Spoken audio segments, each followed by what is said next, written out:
The first time the elevator opened on the 13th floor, I thought I had fallen asleep standing up. There was no button for 13. Everyone in St. Dorian Medical knew that. The panel jumped from 12 to 14 because the building was old and superstitious, and because patients didn't like seeing the number during surgery recovery. That's what I was told during orientation. I remember laughing about it with one of the nurses in the overnight imaging department. I remember her saying, "Every hospital hides a flaw somewhere." Then she looked confused for a second, like she didn't remember why she said it. I should have paid attention to that look. I worked nights cataloging archived patient scans in the sub-basement. Quiet job.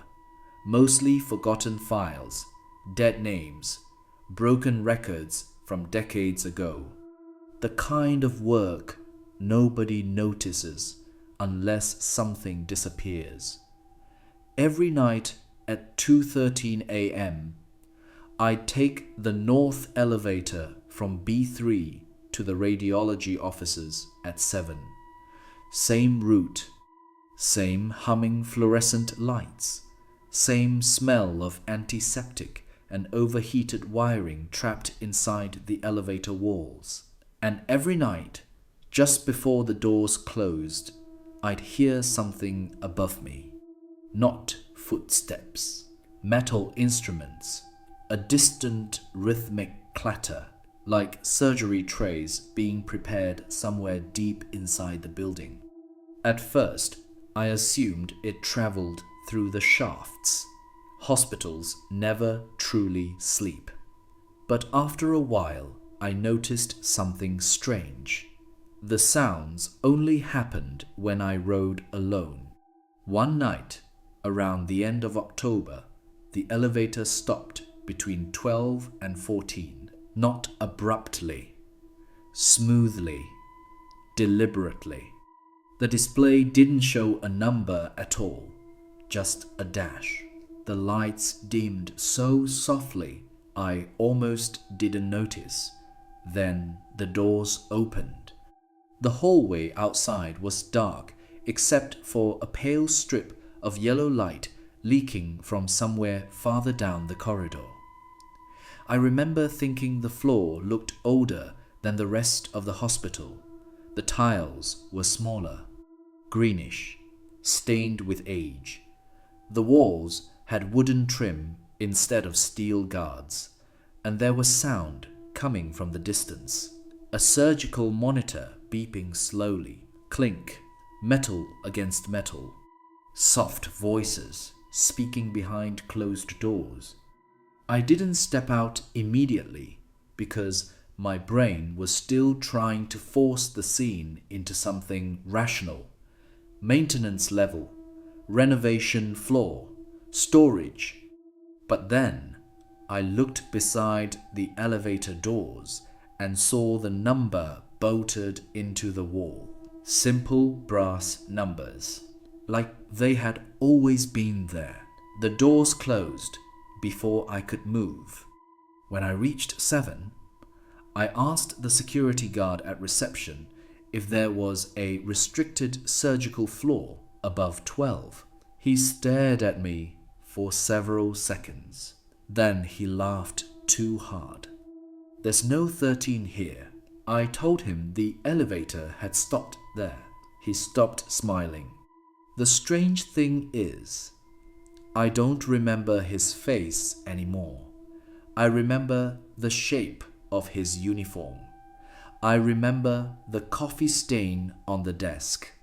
But his face feels erased, like someone rubbed it out of my memory afterward. The next night, I checked the building directory beside the elevators. No 13. I checked the emergency evacuation maps. No 13. But something was wrong with the numbering. The distance between 12 and 14 on the schematic was slightly larger than the others. Not enough for anyone else to notice, just enough to bother me once I saw it. Like the building itself was pretending not to have a middle. I started asking older staff about abandoned wings. Most denied anything existed. A few reacted strangely. One surgeon dropped a tray when I mentioned the floor number. A janitor quietly told me not to ride the north elevator after 2 a.m. An elderly nurse asked me very softly, "Did you hear them operating?" When I asked who, she looked genuinely frightened. Then she whispered, "Don't let them think you remember." The next day, she was gone from the schedule entirely. Nobody knew who I meant when I asked about her. That was the beginning of the real problem, not the flaw, the forgetting. Things started changing around me in small, impossible ways. Photos in the hospital archive looked different every time I checked them. Hallways seemed longer at night. Doors appeared where blank walls had been before. Twice I got lost trying to reach departments I'd worked beside for months. Then I found an old newspaper article buried in a scanned microfilm record from 1987. St. Dorian Surgical Annex, closed following electrical fire. The accompanying image showed the hospital exactly as I knew it now, except for one thing. The building had 13 floors. You could see the windows clearly. I printed the article immediately. The next morning, the paper was blank, not burned, not damaged, just empty white paper feeding halfway out of the printer tray. That was the first time I seriously considered that something inside the hospital was changing reality around itself, or maybe changing me. After that, the elevator began stopping more often, always at 2:13, always when I was alone. The doors would slide open onto the same dim corridor, and every time the sounds were closer.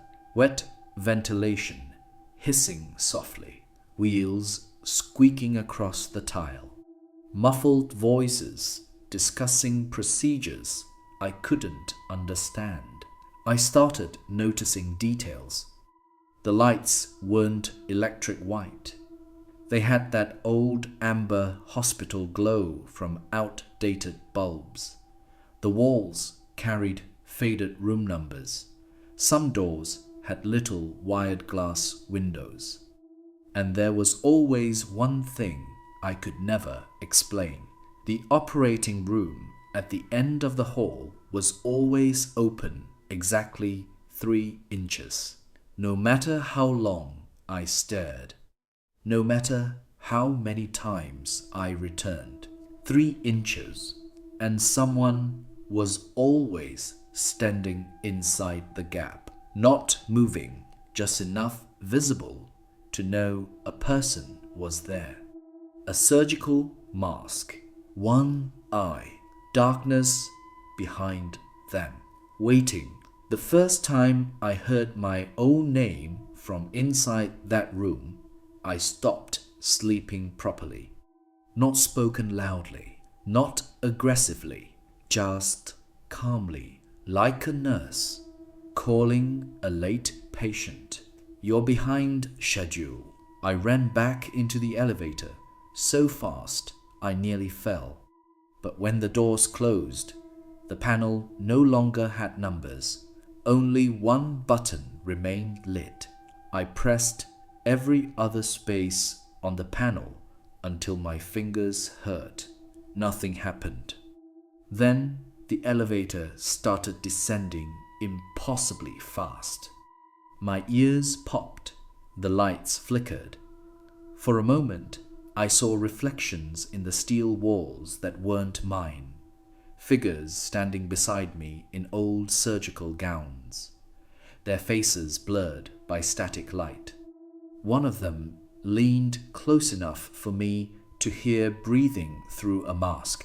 Then the elevator stopped. The doors opened onto the hospital lobby. Morning sunlight outside. People walking normally, like nothing had happened. I quit that same week, or at least I think I did. This is where things become difficult to explain because my memories no longer connect properly. I remember packing my apartment. I remember calling my sister.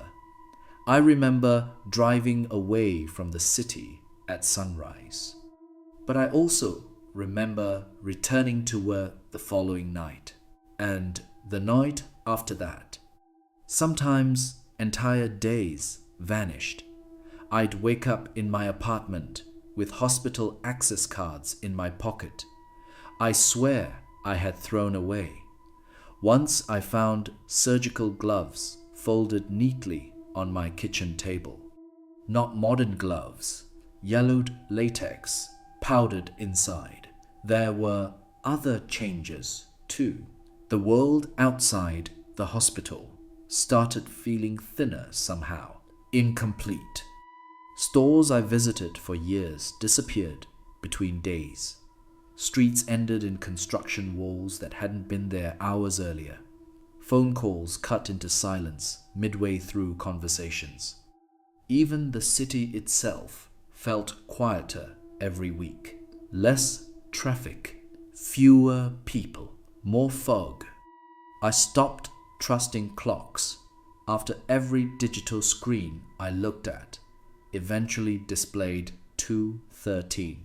Microwaves, phones, parking meters, elevator panels. Always 2:13. Then came the recordings. I found audio files appearing on my work computer despite not having access anymore. Each file contained low static mixed with distant surgical ambience, instruments clinking, footsteps, breathing through masks. And underneath it all, a voice documenting procedures, calm, professional, clinical. The voice was mine. I listened to one recording 17 times, trying to convince myself otherwise. The patient continues exhibiting memory resistance, my voice said. Identity separation is worsening. The subject still believes he arrived independently. I nearly crashed my car afterward because for a few seconds I genuinely couldn't remember where I lived. That same week, I returned to the hospital intentionally for the first time. I told myself I needed answers, but deep down, I think something was pulling me back. The lobby looked wrong when I entered. Smaller, emptier. The reception desk was abandoned. Lights dimmed beyond normal nighttime settings. I passed 3 people in the hallways, and none acknowledged me. The north elevator was already waiting to open, like it knew. I stepped inside. The button panel only displayed 1 floor. No other numbers existed anymore. The elevator rose slowly this time, long enough for me to hear distant machinery somewhere beyond the walls, long enough to notice dried fingerprints smeared across the steel interior, long enough to realize there was music playing very faintly overhead, a lullaby. When the doors opened, the hallway was brighter than before, not abandoned anymore, active. I could hear rolling carts, footsteps, intercom pages muffled by distance, surgical staff moving between rooms. But none of them looked directly at me. They passed calmly while avoiding eye contact entirely, like I expected but not welcome. The operating room door at the end of the corridor stood wider open now, 6 inches. I walked toward it because by then I already knew resistance didn't matter. Every path in my life had started curving back toward this place anyway. Even my dreams ended there. Hallways looping forever beneath amber lights, elevators opening and closing by themselves, voices asking why I was late. As I approached the operating room, I realized something terrifying. The corridor behind me had become longer. The elevator was farther away than it should have been. I kept walking. The hallway stretched with me. The walls simplified as I moved. Fewer doors, fewer lights, less sound, until eventually only the operating room remained at the end of an impossibly narrow corridor suspended in darkness. No hospital, no city, just that room, waiting. The figure inside stood perfectly still, mask, cap, one visible eye, watching me approach with unbearable patience. Then I noticed the name stitched onto the surgical gown. Mine. I don't remember entering the room.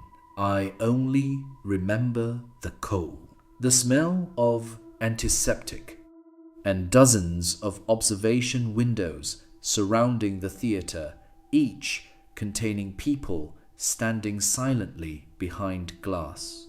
Not strangers, staff members, patients, people from my life, all staring downward at the operating table in the center of the room. At first, I thought someone was lying there already.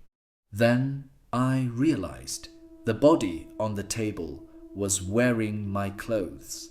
Older versions of me moved around the room, calmly preparing instruments. Some looked exhausted. Some were injured. One, much older than I am now, none acknowledged me directly. A monitor beside the table emitted a slow, rhythmic beep. 2:13, 2:13, 2:13. One of the older versions of me finally spoke without looking up. "You keep arriving early." I asked what this place was. No one answered. I asked if I was dead. No answer. Then the figure nearest the table tilted its head slightly and said, very softly, "You were never the patient." Something moved behind the observation glass. Shapes gathering. More people are arriving, watching, waiting. The overhead lights dimmed until only the operating table remained illuminated. And suddenly, I understood something so horrible. My mind still refuses to hold onto it for more than a few seconds at a time. The surgeries were not saving people. They were editing them, removing memories, removing awareness, sending them back upstairs, simplified enough to continue existing normally. Some resisted longer than others. Those people returned to 13, again and again and again. I ran or tried to, but every exit led back into the corridor. Every hallway bent inward toward the operating room, no matter which direction I chose. Doors opened into more elevator interiors. Elevators opened into the same corridor again. Even stairwells looped back upward impossibly until I returned to the amber-lit floor. Eventually, the hospital itself began disappearing. Entire wings collapsed into darkness behind me. Rooms emptied into black voids without walls. Sounds faded until only the surgical monitor remained. 2:13, 2:13, 2:13. Then came the announcement overhead. Soft, female, distorted by static. Final procedure delayed. Patient memory returning. The lights flickered, and for one impossible second, I remembered all of it. Hundreds of visits to 13, hundreds of failed escapes. Lives outside the hospital that dissolved whenever I got too far away. Conversations repeated word for word across different years. People erased after noticing too much. And me returning willingly every single time because somewhere deep inside I believed the next procedure would finally remove whatever part of me kept remembering the floor. The last thing I remember clearly is standing inside the elevator while the doors closed slowly in front of the operating room. The figure inside raised one gloved hand slightly, not waving, not threatening, just acknowledging me, like we had done this before. The panel inside the elevator no longer had any numbers at all. Only a message glowing softly where the buttons should have been. You arrived late.